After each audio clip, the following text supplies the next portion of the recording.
Aku Lazarus, yang tertulis dalam Alkitab. Anda bisa pelajari kisah ini di Lukas pasal 16 ayat 19 sampai 31. Apa yang Anda pelajari dari kisah nyata ini? Bagaimana penerapan kisah ini dalam hidup Anda? Izinkan aku menceritakan apa yang aku pelajari dari pengalaman ini. Apa yang Allah ajarkan kepadaku? Aku ini sangat miskin. Begitu miskinnya hingga jatuh sakit dan tidak mempunyai seorang pun yang mengurusku. Bahkan anjing memperlakukan aku seperti sisa makanan. Kondisi ini membuat aku merasa tersisih dan sia-sia di dunia ini. Tapi imanku pada Allah tidak goyah. Dan betapa senangnya saat aku membuka mata di surga. Ternyata aku sangat berharga di hadapan Allah. Dia tahu setiap impianku. Bahkan dia tahu besarnya hasratku untuk berjumpa Abraham. Sehingga dia mengirim Abraham untuk menyambutku. Ketika Abraham sang pelopor iman kita menyapaku, aku dipenuhi dengan sukacita. Mungkinkah dia yang begitu diberkati Allah peduli padaku, yang tercampakkan dan sia-sia bagi Allah? Pernahkah Anda merasa diabaikan, dilupakan, disepelekan? Allah tidak melupakan Anda.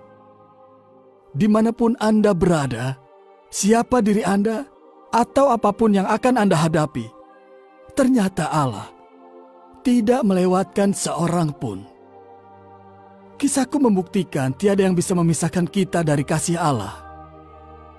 Orang kaya itu hancur oleh kekayaan, pengaruh, dan kenyamanannya.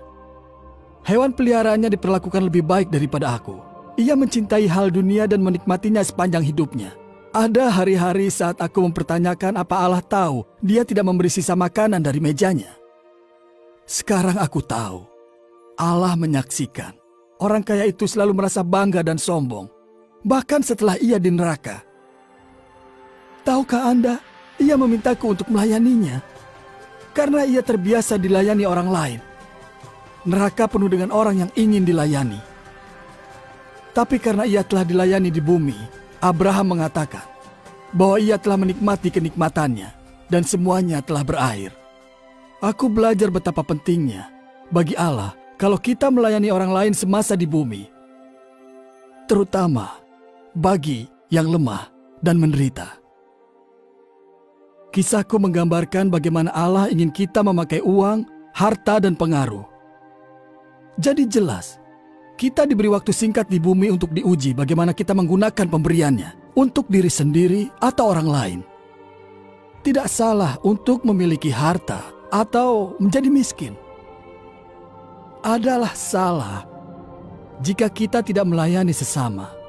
Yesus Kristus berkata, Ia datang untuk melayani, bukan untuk dilayani. Jika Anda memakai pemberian Allah untuk melayani sesama, Ia akan berkenan, tanpa peduli apa yang Anda miliki. Anda mungkin ingin tahu neraka dan surga, serta apa yang terjadi setelah Anda mati. Kristus akan datang di hari terakhir untuk menghakimi dunia. Pada hari penghakiman, yang jahat akan dibuang ke neraka, tempat siksaan abadi yang mengerikan. Tetapi yang baik akan diangkat ke surga, tempat mulia dan bahagia, di mana mereka akan selamanya bersama Tuhan Yesus Kristus. Masih banyak lagi yang Allah ingin ajarkan pada kita. Kisah selanjutnya akan mengajak Anda melanjutkan perjalanan.